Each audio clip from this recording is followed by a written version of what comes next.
Associate at KingsCrowd. My role at KingsCrowd is conducting the diligence of companies raising in the equity crowdfunding markets. So this consists a lot of data analysis, writing analyst reports, and running the diligence pipeline for our fund, KingsCrowd Capital, where we invest in the top companies raising in this space. So, I want to give a quick thank you to our sponsor, Digital Niche Agency, and also welcome our guest judge, Mike Perry. Mike is a managing partner at Alumni Ventures, focused on health tech. So, great to have you, Mike, and wanted to give you the opportunity to introduce yourself and Alumni Ventures.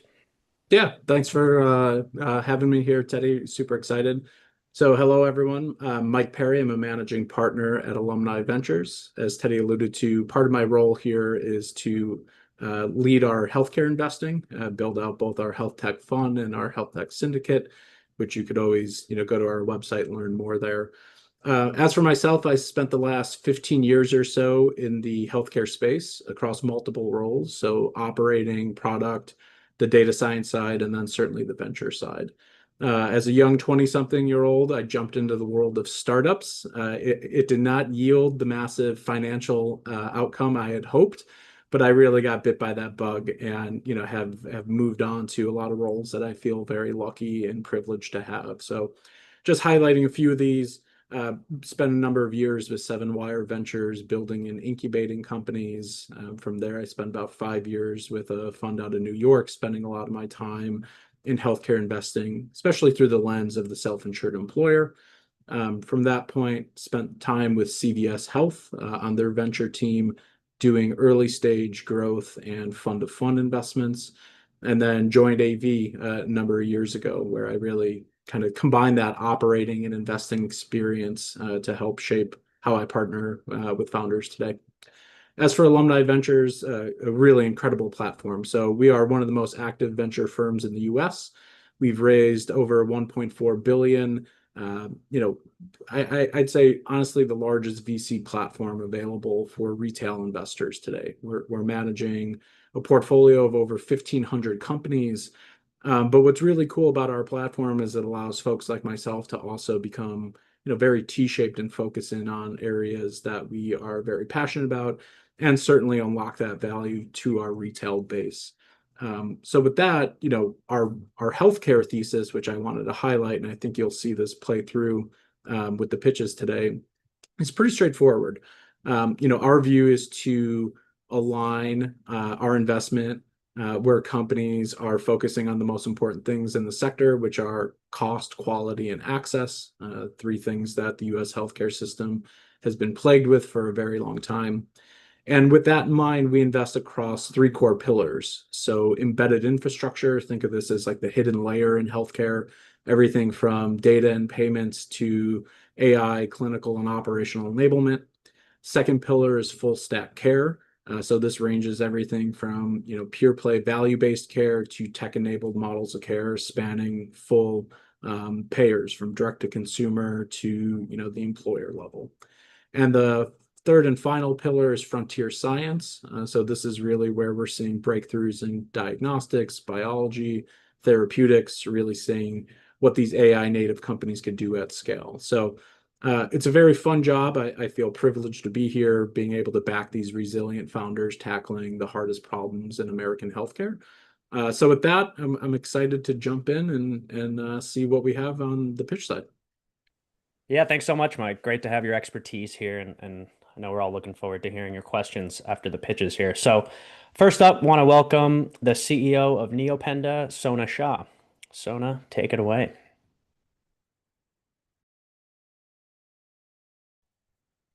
Hey everyone, thank you so much for having me. I'm just going to go ahead and share my screen. All right, since I'm the first one up, I'm just going to confirm everyone can see that okay? Great. Yep, looks good. Awesome. Well, thank you so much, everyone. Again, I'm Sona Shah, and I'm CEO and co-founder of Neopenda. We are transforming healthcare in emerging markets by designing affordable, life-saving medical technologies. But today, I want to start off by introducing you to a newborn named Hope. Hope was born prematurely in Kenya, and she had respiratory distress, so she was struggling to breathe. But she was born in a ward where there were 150 other newborns and only two nurses to help care for them. This is the heartbreaking reality that plays out in far too many hospitals. Thankfully, Hope was wearing our NeoGuard monitor. It's our wearable vital signs monitor. So when her oxygen levels dropped down to dangerous levels, an alert went out to the nurses and they were able to respond immediately, just in time to save her life. Hope is one of 30 million newborns in low and middle income countries globally who need intensive care every year. And sadly, 2.5 million newborns don't make it, largely due to late intervention. That's why we developed NeoGuard. NeoGuard is our rugged wearable vital signs monitor that continuously measures pulse rate, respiratory rate, oxygen saturation, and temperature, all in a simple headband. The vitals from multiple newborns wirelessly connect to a centralized dashboard on a tablet provided with our system, so clinicians can look at one screen and be able to tell what's going on with all their patients. This may seem like such a simple problem to solve, and that's already been solved, but most patient monitoring equipment, like the ones from GE, Masimo, Philips, they're built for well-resourced hospitals. The devices are expensive, they're power hungry, they require stable infrastructure and constant maintenance. So as a result, very few of them actually exist in 85% of the world's population that has to worry about all of these constraints. NeoGuard is different. We designed it specifically with and for low resource environments. So it functions in power outages, it doesn't require internet, it can withstand dust and humidity, and it's easy to clean and reuse. We know that NeoGuard won't end up in what nurses call the equipment graveyard because it was made to meet the realities of most of the world's population. We're honored to have been recognized globally for our work. NeoGuard is CE marked, which is all the regulatory clearance that we need. It's the European version of FDA clearance. It's patented, it's manufactured under ISO 13485. So we've already done a lot of the hard part of medical technologies. We've won awards from MIT Solve, Fast Company, the UN, and many others, validating both our technology and our model. Recently, even the WHO has recognized us for the innovative work that we're doing. And the reason why is because we're solving system level problems. Tess and I met in a biodesign course at Columbia University, and we've built a team that bridges global medtech expertise with deep local experience. We've already helped thousands of patients like Hope, and we're just getting started. We've launched commercially in Kenya, focusing first on neonatal care, the most complex and critical use case. But we often get asked, is there really a viable market in Africa? Well, there are 13,000 health facilities in Kenya alone. Just imagine how many there are in 54 countries across Africa and then emerging markets globally. All of these facilities are actively seeking cost-effective, reliable tools like NeoGuard that improves patient outcomes and reduce clinical burden. We sell NeoGuard in packages of 5 to 15 wearable devices, and we see over 50% gross margins on every sale. So we're not just a great idea anymore because we've already sold to over 50 hospitals and have generated more than $200,000 in revenue. What we've built is not charity, it's a business with a strong foundation in real demand and long-term growth opportunity. While we continue to sell to new facilities, we also have the ability to grow within our existing customer base by expanding to pediatric and adult patients, which essentially can increase our revenue opportunity by up to 27x per site. We're also adding spot check use case for outpatient care, which introduces our work in primary care settings. We're not stopping at hardware. We're launching NeoCloud by 2026, which is a software platform that transforms patient data into actionable insights. It's really a game changer for facilities that are currently operating based on gut feeling and not making data-driven decisions. We're tackling a $3.4 billion vital signs monitoring market in sub-Saharan Africa alone that's growing faster than the rates even here in the US.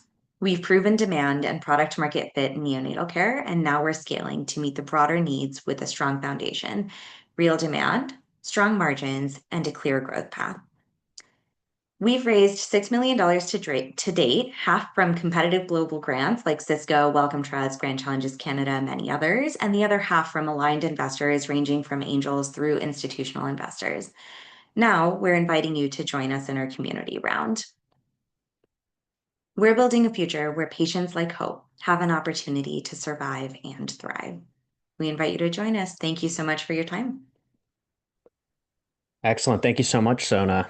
Mike, I'll turn it over to you, and I'd love to hear your thoughts. Yeah, Sona, thanks so much for sharing. Incredibly high integrity business, so it's always amazing to see what you're doing. Just curious, if you could speak a little bit to what the distribution model looks like as you're, starting in sub-Saharan Africa and then thinking of scaling. Obviously, a lot of us are used to the US distribution play, so just wondering, what that sales cycle looks like and, how you guys are building a robust pipeline. Yeah, it's a great question. So when we first launched, we actually started by going through a distributor-led model, which is great because they have all the connections, they have the market opportunity. It's a pretty easy way to scale. The problem was a distributor is selling 100 different products, and it's hard to prioritize a no-name, no-brand product when you're new in the market. So we switched to a more direct to facility model. We started in the private sector, which is about half the market in Kenya. That led to enough interest that we started to gain interest from the public sector. The private sector is about a 3-month sales cycle. Public sector, while it's a little bit longer of a sales cycle, it's higher volume orders. So we started to get enough traction in the public sector that now we're at the point of negotiating with county governments, which is the US equivalent of states. So we're negotiating right now with 11 different county governments, which presents an opportunity of up to 1,000 different facilities. I realize we're not going to sell to 1,000 facilities overnight, but that's the level that we're negotiating with right now. We're talking to UNICEF and a lot of the larger multilateral agencies. So the ability to expand across geographies it depends on the infrastructure of each country, and that's where our transition to scale phase that we're in right now is so pivotal because we're understanding what the realities are in different countries. It's not 54 different profiles. There's 3 to 4 different profiles that we've identified, and we're showing that we can scale across these different healthcare infrastructures. Got it. Okay. Helpful. Great. Thank you so much, Sona. Really appreciate your time and your pitch and great job. Thank you very much. Well, great. Next up, I want to welcome CEO of Structural Elements, Doug Bertram. And Doug. Hi there. Appreciate you guys having me. It's a pleasure to join you today, and congratulations on the inaugural year of the event. That's exciting stuff. Since our product is a brick and mortar space that we have franchised and are opening, I thought it best to start off by showing you a video that features the space so that people can see the product directly. So I'm going to go ahead and share my screen and play a short video for you here.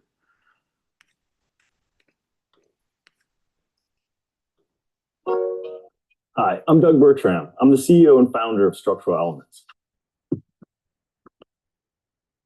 I'd like to welcome you to our flagship location, where we've built a one-stop shop for orthopedic care. We are not a startup. We have already delivered over 100,000 treatments. We're also a franchise with 3 locations, and all of our documents and our systems are all built, and we're ready for scale. Our focus is on proactive and preventative care. Because of this, we're a cash practice. Oftentimes, when you're in a traditional insurance environment, you get stuck treating symptoms alone. We offer it all under one roof: acupuncture, physical therapy, movement-based therapies like yoga and Pilates. We even have all of the passive recovery modalities that are available via membership. That's cryo and red light, sauna. But we're not limited to those. Our thesis is really as an orthopedic practice. So if any technologies evolve or if any best practices develop due to advancements in science or technology, we can adopt those. We're not a one commodity franchise. All of our providers are trained in our proprietary method. Our method is really based on a proprietary mapping of where change happens in the connective tissue due to structural imbalances. So it doesn't matter if it's a massage therapist or acupuncturist, medical doctor, one of our movement therapists, they're all trained in a proprietary mapping system that is Structural Elements. Most healthcare providers have to make a choice. They work in the insurance world and stay in that grind, or they have to take on a lot of risk by going out and hanging their own shingle. We offer a third option, which is a shared cost model where our franchise is set up where providers can come in to a turnkey ready solution in a shared cost model. By being a one-stop shop in orthopedic wellness, our patients oftentimes see multiple providers. Our patients may start with one person, for movement. They may see another therapist for manual therapy and then enjoy some of our recovery modalities or a class. This allows for fewer patients that we have to acquire newly and a greater dollar density per patient spend. Our growth plans are to expand to over 125 locations within the next 5 years. Orthopedic wellness is a multi-trillion-dollar worldwide industry, so we think that there's plenty of market share out there for the taking. We're currently 100% owned by our patients and our providers. We couldn't be more excited to be using crowdfunding as a path to bring this work to more communities and to have more people benefit from the work that we're doing at Structural Elements.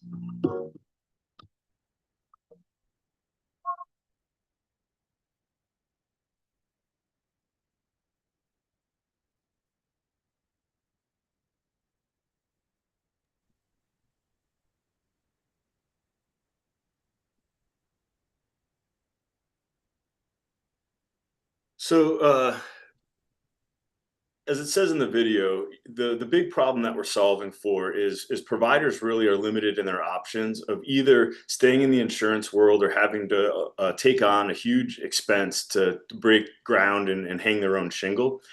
And what we're really selling in terms of the franchise model is an opportunity for communities to put up Structural Elements clinics that rent turnkey ready space to providers of different licensures, so that they have a low barrier to entry path to providing cash-based direct patient access type care. And right now, we're not an idea. We've delivered hundreds of thousands of treatments in our existing locations. Have been doing it for 30 years. But what we're really looking for funding for is to be able to bring the work that we're doing in the communities that we have clinics and really do a national footprint to making this care available in as many communities as possible. We have incredible patient retention. We have incredible patient satisfaction. We are a membership-based model, so we retain patients for a long time because it is proactive and preventative care. So we're really excited about this path forward. The capital is there for sales and marketing to sell the franchises and to beef up our operations a little bit to support our therapists and our clinic owners. But all of our systems they're built and we're ready for scale. And I appreciate the opportunity to talk to you guys. Great. Thanks so much, Doug. Mike, I'll turn it over to you. Yeah, thanks, Doug. Well done video. Just one quick clarifying question, and then I can get to it. So cash pay only today, is that what I'm interpreting correct? Yes. Oftentimes our patients, depending on their insurance provider, they may have some coverage, but we provide them with a super bill. So they're responsible for payment at the time of service, but then they can get reimbursed if they have the coverage. Okay. And that ultimately keeps us in a direct contract with our patients that we're going to provide them the best care possible. We're not going to be influenced in terms of the reimbursement from their insurance. And also it allows us to treat the body holistically to really look for causation, not just treating symptoms. Okay. Got it. And then, given that model, what's the highest licensure of the care team that that can come in and actually practice? We have an orthopedic surgeon who is in one of our clinics and doing a Peter Attia style longevity practice, as well as doing proactive and preventative joint injections. So that's kind of the top of the food chain in terms of licensure. But very much favorable to DOs that want to go functional medicine or do osteopathic manual manipulations, that sort of thing. Okay.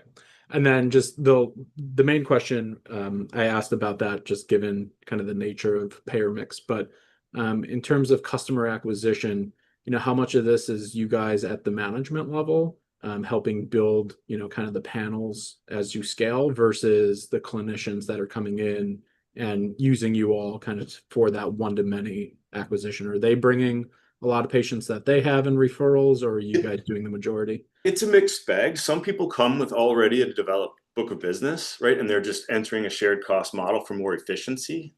Some people are new to practice and they have to kind of build from the ground up.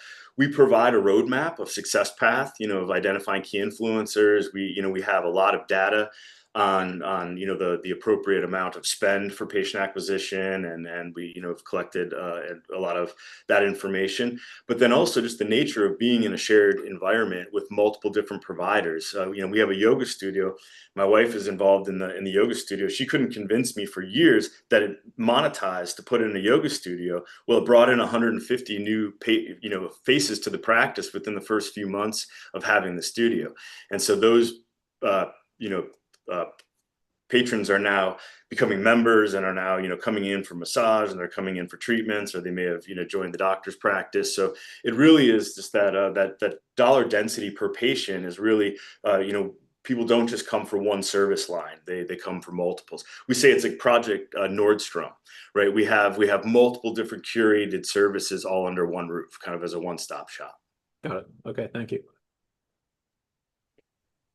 Great, Mike. I think we have time for one more if you have any other questions. Otherwise, I can. Yeah, just curious, like how you think of the unit economics going to you versus, the providers based on the membership. Yeah, so the membership is really just for the modalities, so for some of the passive recovery modalities, and then the service revenue goes directly to the provider, less a franchise fee. So we have a royalty fee that we charge to run the franchise. But other than that, it's really just the rental payment that is coming to the clinic owner for the turnkey ready space. So it's under what we call an administrative service agreement. It's the rental agreement that says in exchange for their rent, they're always going to have a well-stocked, clean room. They're going to have a friendly desk staff. Somebody's going to keep the clinic in good repair. So all they have to focus on is patient care instead of all of the other headaches of managing a small boutique practice. Okay, got it.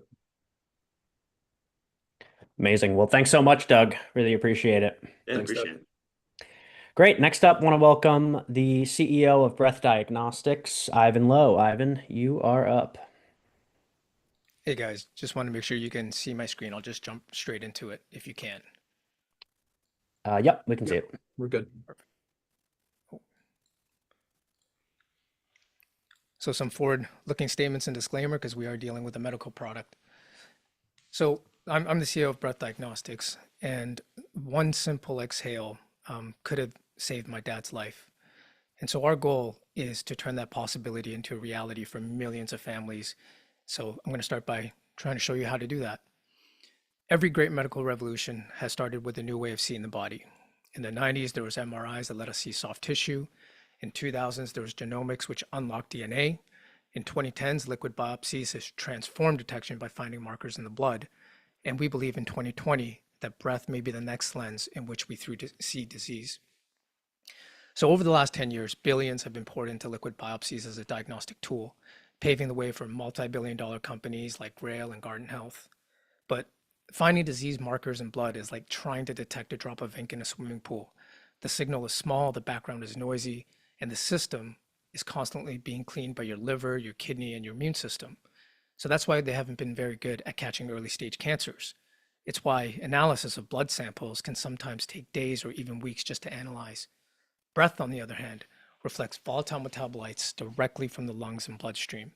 These signals change almost immediately with inflammation, infection, and even tumor metabolism. And we can capture that change with just one simple exhale, providing a snapshot of what's happening inside the body minutes to hours after biological change, not many years later. And so now a landmark study that was published just a couple of months ago is proving it. For the first time in clinical history, we were able to detect the onset of disease, not after symptoms appear, but as it is beginning. The study predicted which patients undergoing elective cardiac surgery would develop pneumonia days before symptoms even appeared. So it's not just detecting pneumonia or diagnosing pneumonia, it's actually predicting it in advance. Well, why is that important? Post-op pneumonia is one of the most costly complications in surgery. It's very expensive. You end up staying in the hospital for longer, and that increases your risk of dying. But for the first time ever, we have a way to potentially prevent that. Now, that's just the tip of the iceberg for our technology. Our breath tech has also been shown to detect cancer as well, but not just any cancer. Lung cancer kills more people than the top 4 cancers combined. 20 million Americans qualify for screening, but only 6% are actually screened. Well, the question is why? The current standard of care is a scan that's inconvenient, it requires lots of follow-up, and While it's considered non-invasive, undergoing one of these scans exposes you to half a year's worth of natural background radiation exposure, but all in one shot. And we're pretty confident that a simple 30-second breath test could change that. So just how accurate have we been? We've demonstrated in over 800 patients that we can meet or even beat the current standard of care. We are the most published breath test as it relates to lung cancer. And when we combine breath with imaging, our AI models push the accuracy even further, potentially eliminating the need for multiple follow-ups. So the question is, how does it work? It's super simple. A patient exhales into a collection bag, just one breath, and inside that breath are thousands of molecules called VOCs. These are byproducts of metabolism, inflammation, cancer. We then suck that breath sample through a chemically modified reactor. We call this a microreactor. And once the breath sample is on this chip, we send it in for analysis, a process that takes only 10 minutes. No needles, no radiation, no waste, and no hospital infrastructure. So it goes without saying, the market for predicting post-op pneumonia and lung cancer screening, or even lung cancer detection, is very, very big. So I guess the question is, how do we put a value on our potential? The valuation of the companies you see on the left achieve these valuations before FDA approval because they were out to prove they're a platform. And what this shows is that investors don't always wait for FDA approval to assign real value. They invest based on market size, clinical momentum, and platform potential. And we check every one of those boxes. And so including, not just post-op pneumonia and lung cancer screening, but other diseases like COVID and tuberculosis as well. The question is, what should we be valued at? And do we have the people that can take it there? So of course, to make this reality, we need a capable team. Collectively, our team currently has published hundreds of papers. They've held senior, executive, and director roles at the companies you see on the right. They've served on federal advisory committees for CMS and FDA panels, and they've led commercialization efforts and FDA approval. Most importantly, they have decades of combined experience in breath analysis. So we're creating a new category of medicine. It's simple, it's elegant, it's scalable, and it's showing predictive capabilities. And with this funding, we should be able to refine our technology and be ready for an FDA clinical trial and maybe even get through that with the amount of capital that we're raising. We have clinical proof, a capital efficient path, and a vision that I believe that investors understand. We believe that breath will be a new category of medicine, and we plan on being that household name. And all it takes from us is just one simple exhale. Thank you, guys. Great. Thanks so much, Ivan. Yeah, just a quick reminder to the audience, certainly drop your Q&A for our founders at the bottom of your screen there. And if you go to the resources tab, you can also see our analysis and ratings on all the presenting companies today. But yeah, Ivan, great job. Mike, I'll turn it over to you. Yeah, thanks, Ivan. Really cool to see, how you guys envision kind of categorically creating around breath. First question is based on that. So, given a lot of the novelty of breath-based biomarkers, just curious from the pathway standpoint, do you anticipate pursuing a 510(k) that has like a clear predicate, or is this truly, requirement of, de novo from here? I think depending on which category we go with, if it's going after lung cancer screening or pneumonia, the great thing about the post-op pneumonia, it's arguably our fastest path to market because there is no predicate. Arguably, it's a breakthrough designation device, which we look to submit within the next 30 days, just getting the numbers finalized for that. And so from that perspective, it'll probably fall in line, the post-op pneumonia as a risk predictor, so more along the lines of a class 2, but still a de novo submission. Okay. Whereas lung cancer screening is obviously, there's a current standard of care. Much different. Yep. Yeah. Okay, got it. So you'll kind of parallel path it from there. Obviously, Exactly. That'll have impact on capital needs and go to market. But just on your first use case, then, core question, and given where you think it's going to fall in the regulatory framework, is the vision really that just this becomes like standard practice of care? So as this is happening, it's kind of like auto used at that point, or is there a different utilization management guideline that you guys also have to pursue at the same time? I think when it comes to lung cancer screening, that's a different question. But as it relates to post-op pneumonia prediction, we hope that it will become a standard. There's nothing else like it. There's traditional risk factors, but those are more like a questionnaire type risk factor versus a biological risk factor. Yep. So the moment we prove this out within a post-op pneumonia, we believe we can expand it to other surgeries, all other major surgeries as well. Okay, got it. And then if there's time, kind of one last, is this like a razor and blades type model? How are you guys envisioning It's some unit exactly that. economics? So this little chip right here, I don't know if you guys can see that. That's a secret sauce. It costs us nothing to, I mean, I shouldn't say nothing, but $30 to $50 per chip. So we expect it to be a disposable. Now, can it be reused? Yes, but I think it's much easier just to have a brand new spanking new one and throw it away. Okay, got Yep. it. Thanks, Ivan.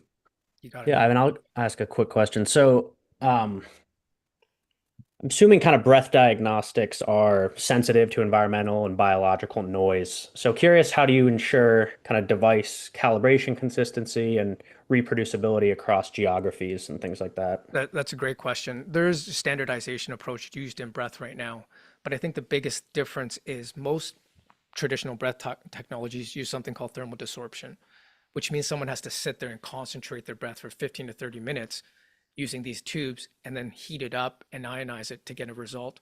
Because we use one sample, we mitigate a lot of that one breath. So we're actually looking for specific quantities within that one breath. And we have done a study before whereby we had a spouse and the husband who had known cancer go in for breath at the same time to account for those variabilities. And she blew negative, he blew positive. We cut that cancer out, and then those markers dropped, those lung cancer markers dropped on him as well. Got it. Yeah, but that's a Great. great question. Yeah. Great. Well, thanks so much, Ivan. Appreciate you being here. And yeah, thanks so much. Thank you, Teddy. Appreciate it, guys. Thank you, Mike. Thanks, Ivan. Thank you. All right. Next up, I want to introduce Chief Growth Officer of One AI, Herb von Winkelmann. Herb, you are up. Great. Thanks for the invitation and the opportunity to share what we're doing. I have a few slides I want to show. Okay.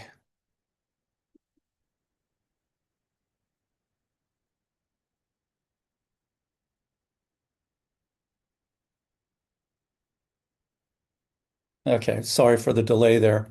Anyways, listen, there's a lot going on in healthcare. You know that RFK Jr., the Health and Human Services Secretary, said that chronic disease is the #1 issue that HHS is going to be focusing on. And our mission is to improve the health and well-being of those living with chronic disease outside the hospital. Our team got together in about 06 when I was a VP of sales for InTouch Health, later purchased by Teladoc Health for about $1 billion. I was selling telehealth robots at the time. And Rob Fisher, our CEO, and our Chief Medical Officer were the founders of the Michigan Stroke Network. So it was the first network to connect remote sites, a hub and spoke model, to a central comprehensive stroke center for diagnosis and treatment of patients with stroke. It increased the use of TPA tremendously because they were able to respond within that golden window. It saved thousands of lives, saved millions of dollars in rehab expenses, generated billions in revenue for hospitals and health systems. And our company, One AI Health, actually started with Rob and Dr. Fessler working on a stroke AI algorithm to look at recurrent stroke, which has been very successful and predictive. Let me start here. We're focused on anybody who's familiar with healthcare knows that the needle hasn't really moved on chronic disease over the years. And so we think the real problem is that there's no effective way to really manage patients outside the hospital. And where we're different is that we use continuous clinical surveillance on patients, getting about 200 signals a day for patients over 5 or 6 different parameters. And for that reason, we feed that into our AI algorithm and are able to produce some predictive insights that can be used to manage the patient. We have an app that connects to a wearable that displays information for a physician on a portal where they can take a look at all their patients and segregate out any parameters that they want to take a look at. Our model is one where we contract for the service with practices.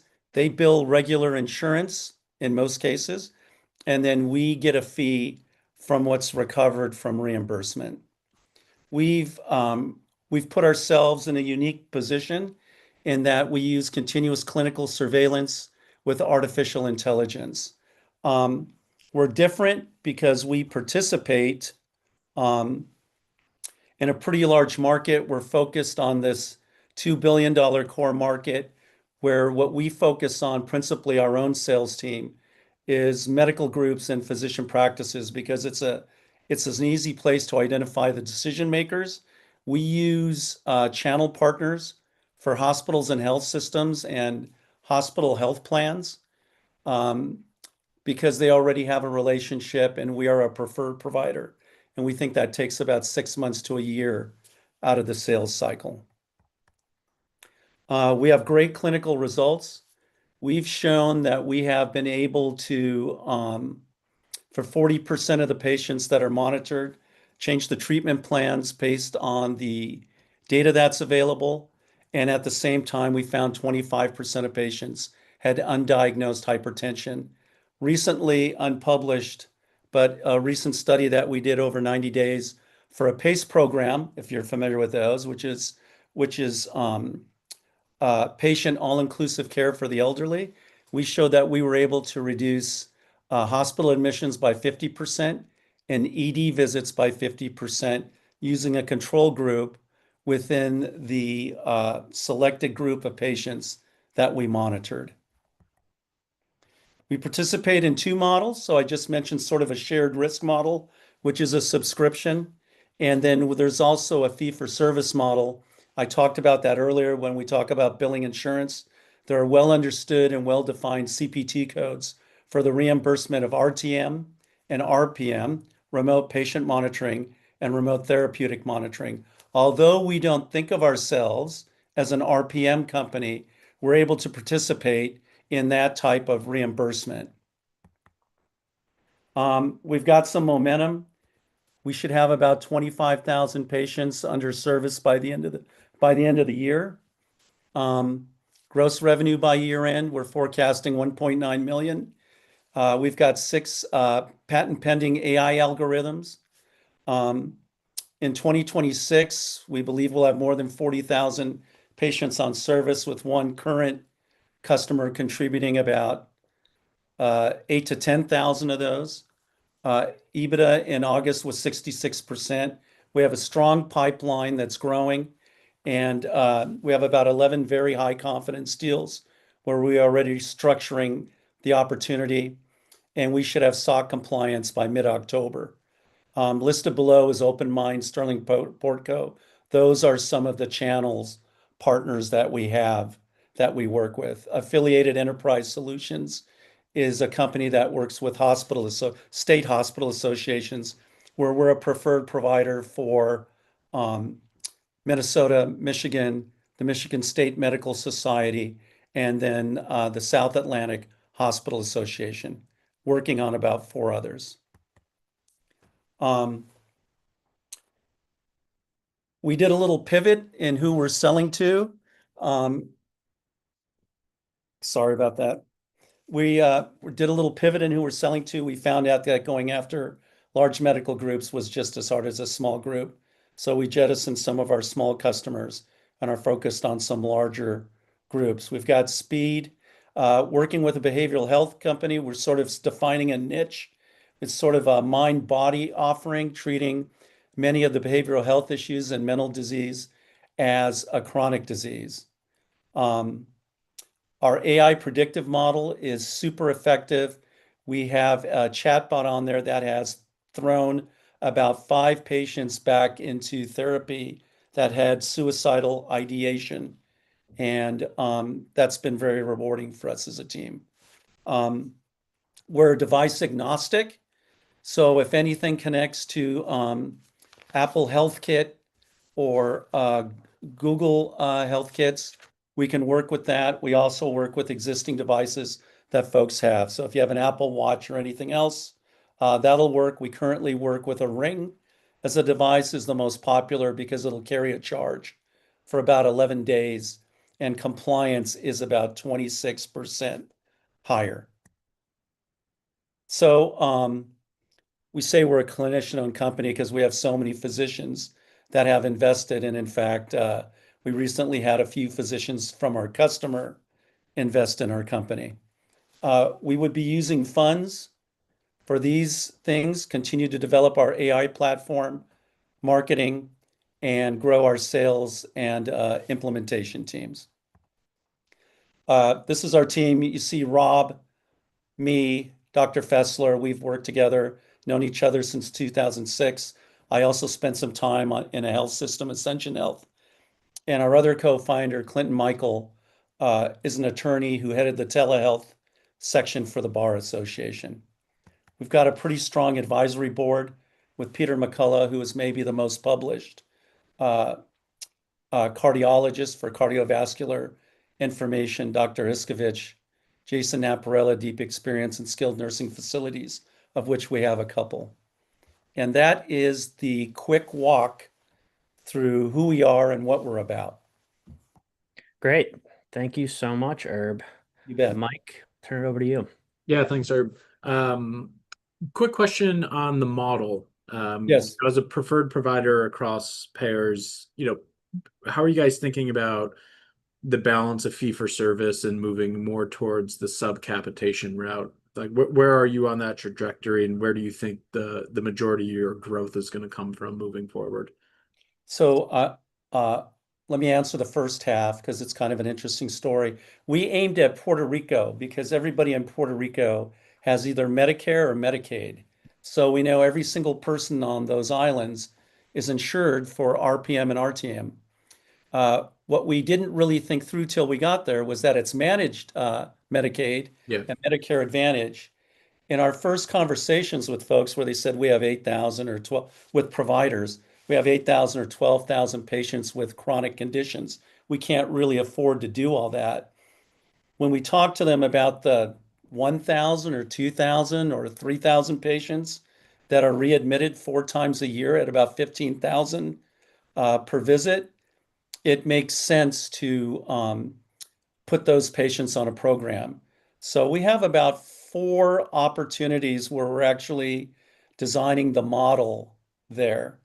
You remember I mentioned that we don't think of ourselves as an RPM or an RTM company because we do very extensive monitoring, 200 data points per patient per day, over 5 or 6 parameters. We actually think that our big strength is in the clinical results and delivery, and we believe that the shared risk subcapitation models will be a large part of what we do. And we're proving that out right now. We believe we'll prove that out over the next few months in Puerto Rico first. And then we're working with a channel partner who's got hooks into several hospital health plans to look there. If this was 12 years ago and I was selling RPM, I would have come to you and said, hey, here's a study by Geisinger Health Plan or Mayo or the Cleveland Clinic, and said, for every $1 you spend on remote patient monitoring, you save 3. And we think we're going to have a stronger discussion than that in the future. Okay. Got it. So clear to say, like, the managed, Medicare Advantage, Medicaid, managed Medicaid is on the, more of the roadmap moving forward. I wouldn't walk away from fee for service because that is a model that medical groups understand, even hospitals.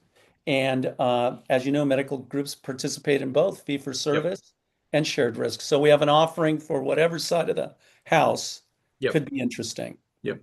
And then for the provider perspective, as you think about the payers that are recognizing you as the preferred provider, to just walk us through that motion a little bit. Are you working with the provider, or are you going to the large plans first saying, here's what you do, and you're embedded as a preferred provider, so then it's easier on the decision, just sequence that?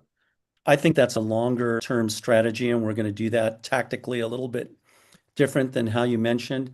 I think right now we're able to talk to folks about taking better care of their patients, and those practices generating some revenue for themselves. So that's an immediate couple of hooks. I think the shared risk model grows as we go. To go straight to payers is a long sales cycle. Yep. And for that reason, with a small sales team, I'm focused on where I know the decision makers are, and I know what the value proposition is. I know who to get a decision from. It's the practice administrator or the medical group and the lead physician or founding partner. So we're going to stay with that, but I will tell you with our behavioral health partner, we are landing some preferred opportunities with payers through the demonstration of our work through those practices. So if you track that, it's kind of a long way to say that they're seeing our results and it's making a difference to get in the door with the Yep. payer. Okay. Yeah, it makes sense. A very long sales cycle, but the earlier you can hook them, better it'll be for long-term discussions with the payers. Absolutely. Great. And once you get a couple good ones, I think in Puerto Rico, as we prove out that model, everybody knows dollars are lean there. They're underfunded. They're overworked, all kinds of challenges. I think we make some stuff work there. It's a pretty big deal. Yeah. Especially since some of the payers are USA based. Yeah. Great. Thank you so much, Herb. Appreciate you being here and a great job. Glad to be here. Thank you. Thanks. All right. Last but certainly not least, want to introduce the CEO of Regen Med, Michael Tierney.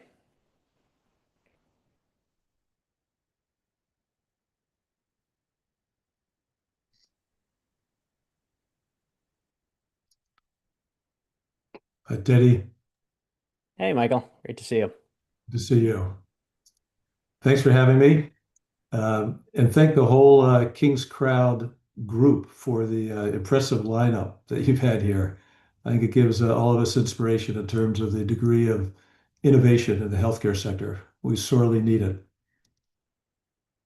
So with that, let me share my screen. This will be a relatively short video, hopefully leaving time for questions.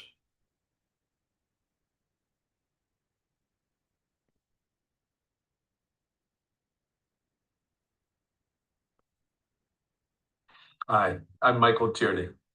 At Regen Med, we are driven by a compelling mission and a powerful business model. Today's healthcare system is broken. We spend far more than others, but with worse health metrics in many categories. Most of us, including physicians, have lost trust in the system. The current approach to healthcare data is not helping. Indeed, it is a root cause of the problem.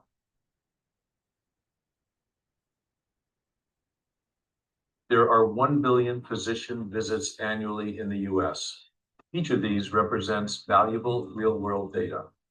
If that data is properly captured, it can provide strong, cost-efficient support for clinical decision-making, research, and value-based care. This is what we do. AI algorithms are easy to build today. However, they mean nothing without high-quality data inputs. Indeed, without quality and verifiable data, their outputs can be dangerous, especially in healthcare. We have built a system to supply that data for any health and wellness category. We've established global market traction across a variety of client categories.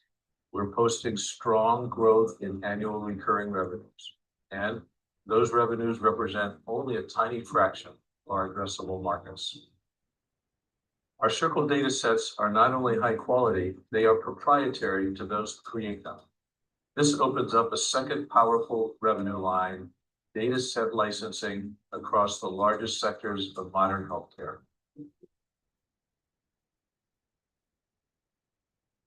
With our fast-growing recurring revenues and competitive moats, Regen Med is well-positioned to scale rapidly.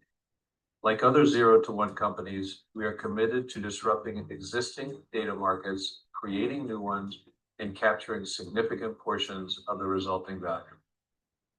Our business plan is simple. First, we will do more of what we already do well. Second, we are deepening our patented technology to support the key evolving trends in healthcare. They all require high-quality, proprietary, real-world data. Regen Med is fortunate to have a seasoned, well-balanced leadership team. They have the necessary experience to build a business delivering data-driven solutions to the fundamental problems afflicting our $4 trillion healthcare system. Thank you for your time. You can find out more through the links below or contacting us. We always look forward to engaging with existing and prospective stakeholders. So what we do in short is something that I would hope is of interest to all the prior presenters, like it is in so many of our clients across the healthcare sector. Great. Thanks so much, Michael. Mike? Yeah, thanks, Michael. First question, just so clarity, who's your primary customer today from the enterprise side? What do they We have product manufacturers, we have medical societies, we have independent provider groups, and we have sole practitioners. Okay, got it. And those are so that spans from large enterprise down to mid-market. Like, how do you think? The largest enterprise client we have right now that we've announced is a group called ORF, the Orthopedic Research and Education Foundation. And they are the main arm for education and research in the orthopedic world. Got it. Okay. And then I believe you breezed through it, but what were the unit economics? You're selling it as what is it like? We have two basic revenue lines. One is we have a very high gross margin, about 90%. And we're able to do that because we sell our model at $5 per case, $35 per month, and $4,250 per observational protocol, clinical study protocol, you can call that. And then we are now getting into the business of licensing the data. So all of this data is collected through our proprietary system. It's a closed system. So it's verifiable to its primary sources, patients, physicians, laboratories, and is therefore licensable data. And that's a second revenue line that we're just starting to develop. Okay. Yeah, that was going to be one of the core questions as you think of, the data that you're capturing from the visit, obviously can be very beneficial across the value chain. What is the regulatory framework for that in terms of licensing it across at the patient level? Obviously, it's de-identified, but are there hoops that you're jumping there? Given, is it research use? Do you have to have any FDA clearance based on some of the decision support? So just curious how you guys are thinking of this. Yeah, think of EMR data. So a good example of our major competitor, the markets we're disrupting, are companies like IQVIA, for example, metadata. And so they don't jump through any hoops. They ingest large amounts of EMR data, revenue cycle management data, claims data, et cetera, apply proprietary algorithms to it, increasingly AI, and then license it. Now, the people they license it to, largely health sciences companies in that particular case, use it for research. So they obviously have to jump through regulatory hoops. But the entry of that data, the EMR data, for example, revenue cycle management data, insurance claimant data, that you have to comply with HIPAA, obviously, anybody who's dealing with that. But the further use of that data, unless you are doing research with it, isn't required. That's for the licensees. Same thing with us. Got it. So it's more of that research versus like a clinical decision support where an outcome is at play. Yeah, a way to think about it, Mike, is IRBs. When would an IRB be required? Institutional Review Board approval. And that we work with clients that do IRBs, but the so-called common rule, which is relevant to IRBs, is it used for human research? That's the key thing. If an EMR, otherwise collecting data for observational studies, quality improvement studies, those are not required under the common rule. But if you're going to start using some of them for research purposes for a regulatory submission, for example, or other types of research, then those licensees would have to do it. As I mentioned, we have clients that do that. They use our platform in the context of IRBs, but most of our clients are collecting data, so-called real-world evidence, in the context of everyday practice of medicine. Yep. Okay. Got it. Amazing. Well, great. Michael, thank you so much for being here. And my pleasure. great Thank you job. for having us. Yeah, of course. Thanks, Michael. Thank you, Mike. I see you. Well, great, Mike. So we have a couple minutes here. Would love to hear any of your closing thoughts on the pitches today, and just kind of your thoughts on the health tech space in general and how it's evolved, and anything Yeah. you're seeing today. First of all, I mean, super cool group that we had, all outstanding, founders and operators. And I think why I get so energized leaving any of this is at the end of the day, when you're an investor looking at healthcare, I think what's undeniable is I wake up every day and regardless of making an investment or not, you see the integrity of these businesses and you're like, we just need this, right? And then oftentimes, we are so focused on the US healthcare system because of, it's $4.9 trillion and growing, right? If you think of that, it's one of the largest GDPs, and there's systemic issues that a lot of these groups are addressing. But at the same time, you're also seeing like global ready solutions, right? As you think of healthcare on a global scale. And given the rise of AI and especially what we see today, it's an industry that is incredibly data rich, but I think for the longest time has been like operationally insight poor. And now with, the rise of what you can do in terms of AI and automation, you're seeing things that are not just like the frontier science breakthrough, but even like operational breakthrough, right? The stuff that you don't think, but you're often paying for. And I think you're seeing this across these handful of companies today, right? You have groups that are going to win on just better distribution, and you have others that are going to win on much better data, and you're going to have others who are winning on just like breakthrough science, right? So I think it's the epitome of what is so energizing for us at Alumni Ventures in terms of the innovation we're seeing across the market. I think, as you look at what I have today, I think a lot of it comes down to, how you do win on the distribution side. I think we heard a handful of the teams today allude to the notion that it's a long sales cycle, or it could be intricate, or you're dealing with a regulatory body.